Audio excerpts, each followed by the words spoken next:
Jeffrey's always watching videos on self-improvement, but he never takes action. His dream is to become a rich, successful man, but how can he even get close to that if he doesn't have the discipline to build the skills that will actually make him money?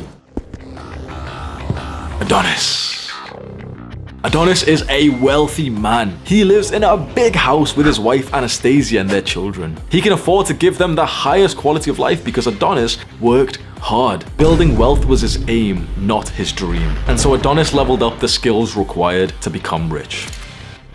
There was a point when I desperately wanted to make some money. I was 21 or 22 years old. I had graduated from university with a shitty degree, applying for jobs, hating my life. Started to look into entrepreneurship and business, and I heard this term like, yeah, go and develop some valuable skills. Develop some valuable skills and you'll be able to increase your earnings. And a lot of people said that. They said, okay, go and, develop some skills. But it was quite vague and they didn't really teach me in the right way the kind of skills that I should have developed to go and make some money. And so honestly, for the next 6 months, I struggled. I didn't actually develop the skills that I should have, and I just tried to quickly go and make as much money as possible. And that led to just kind of a waste of time. Now, of course, I learned things through my first 6 months of entrepreneurship when I didn't make any money. But I wish I had a video like this to just tell me, okay, start with this. Because if you start with the right skills and then you want to go and try and make more money from your career or business, you'll perform so much better than the guy who just isn't that educated to begin with. Developing your skills through education, like watching this video or reading some books, kind of gives you a map to success. And so develop your skills, watch this video, read some books, you have a map to success, you know where to go and how to get there. And yet the guy who refuses to develop his skills, or he doesn't even know that this is a concept, there's skills to develop, well, he's trying to reach the point of success without a map. I really hope you can believe this. No one gets rich and successful and stays rich and successful without developing the right skills to begin with. The first skill, and probably the most important that will make you rich, is social skills. Your ability to communicate your thoughts and your ideas and to collaborate with other people and to speak to people without coming across as weird. Now, in the modern day, because of social media and because we're all just spending time indoors, a lot of people don't really have great social skills. The issue with that, you might be thinking, well, you don't really need social skills, you can just work really hard anyway. The issue is that the fastest way to reach success is just to have someone else who kind of teaches you and maybe even gives you a bit of their success and guidance anyway. But if you've got poor social skills and you're not nice to be around for other people, well, then you'll never get that easy path to success. And if you try and do everything yourself and you're just behind the computer screen all day and you don't speak to anyone and you're trying to level up in a certain career or a business or something, it comes across in the way that you try and communicate the value of your product or even yourself, and the way that you write a CV when you're applying for a job, or the way that you try and network, or if you network at all. And so someone who doesn't have great social skills will just not go about any people interaction in the right way that will actually get them the results that they want. Whereas if you start to develop your social skills through literally the best book possible, How to Win Friends and Influence People. If you get this book, you can get it for free online or you can, buy it, whatever, and you master this one book. There's tons of books on social skills. Trust me when I say you don't even need them. You get this one book, How to Win Friends and Influence People, and literally read it every single day for a few minutes and then try and implement, try and take action on what you've learned. If you master this one book, you could be successful just like that. I don't think there's any other skill that literally, if you just had one skill, nothing else, just one skill, you'd be successful with. Not only, and this is the best part with social skills, not only will it help you become rich and you'll collaborate with other people and actually give you the ability to communicate your value and the product that you want to sell, but best part about it is that it'll give you the ability to actually make more friends. You always heard the phrase that, it gets lonely at the top, that, as you level up, there's less people to have friends with. The truth is that if you've got good social skills, that's not the case at all. That's the case for, that random 60-year-old CEO who's working 24 hours a day or some shit and he's,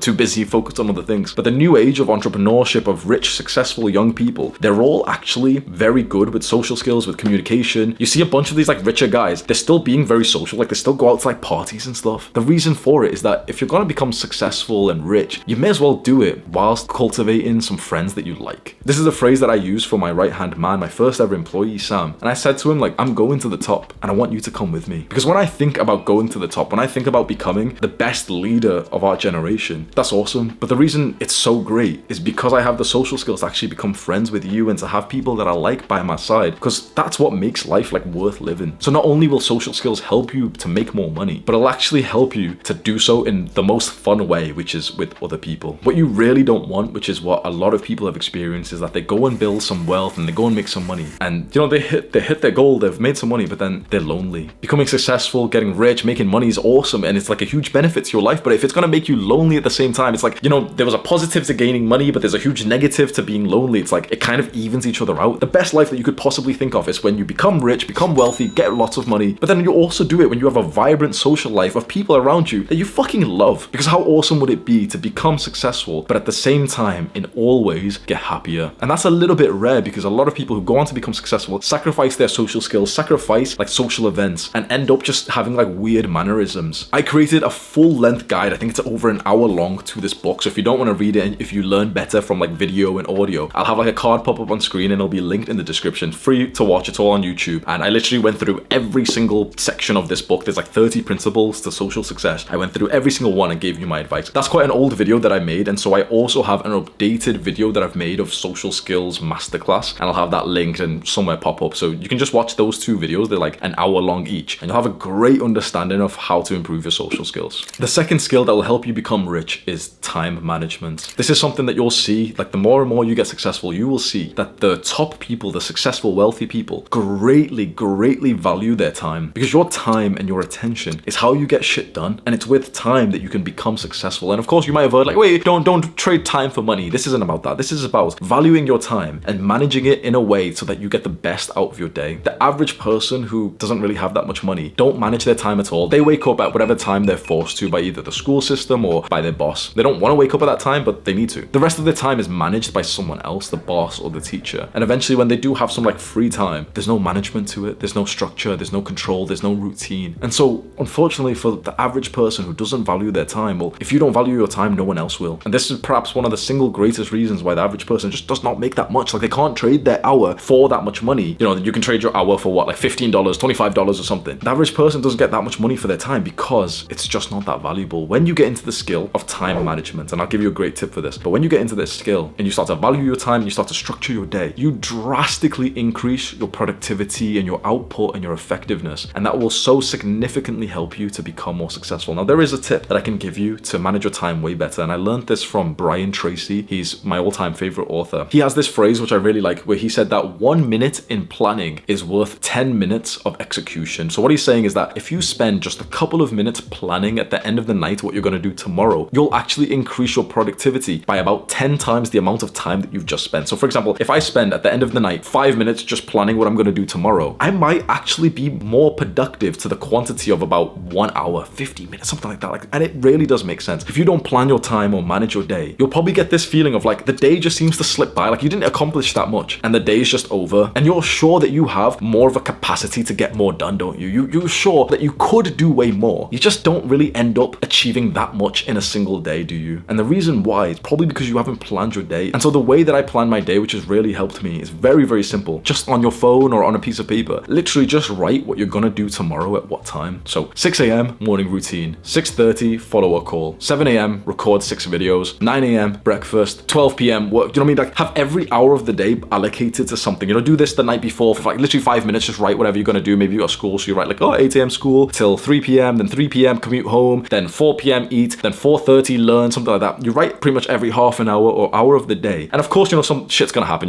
Life will get in the way. Your mom asks you to do something, you're busy with something, one task took over the next. Of course, that's gonna happen. So when you do it on your phone, you can just take off, if like the timing has messed up, just refresh it. So if, for example, right now it says 7 a.m. record 6 videos, and I was supposed to have breakfast at 9 a.m. It's 11:45 right now. I've been recording for like 4 hours. So obviously I've missed breakfast today, but I'll just change it. So like, let's say this video is going to end in 20 minutes. So 12 p.m. breakfast. So I've just updated it there. Now I'd update the rest of the day, which seems a little bit tedious. But again, the 1 minute you spend just updating the day when, something like life gets in the way, it's probably worth 10 minutes more, like 10 times more for your productive output. The third skill that's going to make you rich is discipline. I spoke about discipline a lot, so I'm not going to go into too much detail. Discipline is the skill of doing the hard work, especially when you don't feel like it. It's specifically about your feelings. It's doing the right thing, the work, the hard piece of work, even though you don't feel like it. Because if you're a normal person and you only do that hard, important task when you feel like it, you're going to get destroyed by the guy who just does the work, even though he doesn't feel amazing right now. I've spoke about discipline a lot. There's a bunch bunch of videos on my channel if you're interested. My entire channel is based on like the concept of being disciplined anyway, so you can go have a look at that if you're interested. And the fourth skill is stoicism. Now, stoicism and discipline are very similar, but I think stoicism is different in the focus of emotional, what would you say the word is? Emotional maturity or emotional control. Stoicism, we can say, is almost like a branch of discipline, and it's about staying stoic, like staying unwavered to whatever your emotions are like. Now, discipline was just, okay, do the hard thing even though you don't feel like it. But stoicism branches out to most of the day, especially with making decisions. If there was just one act that was going to make you the most money of your entire life, do you know what it would be? Try and guess right now. If there was just one thing, like one thing that you would somewhat consistently do that would give you the most amount of money, guess what it would be? Making the right decisions. Being good at decision making. The issue is that so many people, especially young men, are not good at making decisions because they don't make decisions through logic and analysis with this like masculine focus. They make decisions through emotions. So imagine you get emotional and then you decide to do something. You get emotional and you shout. You get emotional, you feel like craving, desire inside of your brain, and you go and eat the junk food. That's all about your emotions, and your emotions will wreak havoc on your life if you allow them to. The majority of people so desperately need stoicism. They desperately need emotional control, but it almost offends them to suggest something like this. Hopefully you're not like them. Hopefully you're thinking right now, yeah, being emotional is probably not a good thing. An issue with this, which I mention so often in my videos, is that young men are being conditioned to be weak, and you're being told, yeah, it's good to be emotional. Young men should be emotional. They should show that if you want to become successful, masculine, if you want to make a lot of money, if you want to date or sleep with a lot of girls, being emotional is not going to help you at all. Be stoic. The fifth vital skill, which you might be confused by, is sales. Now, you've probably heard this before. Okay, sales is like, an awesome skill you should try, and it just seems like complicated and vague and confusing. Okay, how do you actually level up the skill of sales? Now, I like to think of sales as the process of convincing someone that the thing that you're selling them is worth getting. This could be, for example, a product that you're selling to like your audience, so you'd use sales for that. But what's very interesting is that you use sales in your dating life, because you yourself are almost like a product that you're trying to sell to this woman, not in like a weird way, but you're trying to convince her of the worth, the value of your product. And so if you're good at sales, like you'll see this trend if you start to look out for it. You will see the guys who are good at sales are always good with getting women. You always see like salesmen in a company are usually like womanizers, like they're usually playboys, because if you're good at sales, you'll be good at getting women. And if you're good at getting women, you'll be good at getting sales. So sales is the skill of convincing someone that the thing that you're trying to sell to them, whether it's you, whether it's your business, whether it's a product, whether it's even your YouTube video, because you're almost selling like, just someone clicking on your YouTube video. It's about convincing them that that thing is valuable and that they should exchange whatever they need to exchange for it. And you know what's interesting? I've seen a bunch of videos or comments about this, like skills that young men should learn. And they say sales, they always say sales, and yet they never actually expand on it enough that like a beginner could learn it, which probably means that they don't even know what they're talking about. So anytime you see these videos of like, 7 skills young men should need, or you always see like those people who are like copy and pasting their comments, like, the 15 skills that men need, and they just write sales and they don't expand after that. Usually they don't even know what they're talking about. I started as a salesman before this. I've transformed now more into a leader, but I was always starting as like a salesman and an entrepreneur. So I'm going to teach you the most important part of sales, which is handling their objections. So let's say, for example, I have a product like this water bottle and I want to sell it to you, and you're in the market you're looking for a water bottle. Of course, like, you just go online to buy on Amazon, but like this would be the autistically detailed step of sales, right? I want to sell this to you. The skill of sales is me convincing you that this water bottle is what I'm asking for you to pay for it. Now, being good at sales is always focusing on their objections. So what I would do is I'll tell you about this water bottle, I'll tell you a little bit, and I'd ask you some really good questions like, why do you need a water bottle? And you tell me like, I like drinking water, and I don't just want to buy like a little shitty water bottle from like a store because they're plastic, they get crushed, they leak, they're always warm. And then, okay, so I listen to what you've just said and I'm thinking, okay, that's the value that he's looking for. The issue, the pain point that he's got right now is that he buys these cheap water bottles, they always leak everywhere, and that the water goes warm, when you buy it in a plastic bottle. So see this bottle, Super Sparrow. Well, the best thing about this is that it's made from this material, I don't know, fucking titanium or some shit. It's made by titanium, which means that it will keep your water ice cold for 12 hours straight. And you're thinking like, oh wow, that's really good. Then I think about what you might object to this. I think about your possible objections, because the thing is, you're not going to be, if I'm trying to sell to you, you're not going to be totally on my side, are you? You're going to be like, there's a little bit of like a friction between our sort of relationship, isn't there? You kind of know I'm trying to sell you something. So you're not going to totally tell me what's 100% in your consciousness, are you? So you're going to have some problems with this water bottle, and you're probably not going to like totally tell me. So a skilled salesman would think about the person that you are and the things that you've mentioned, and also like,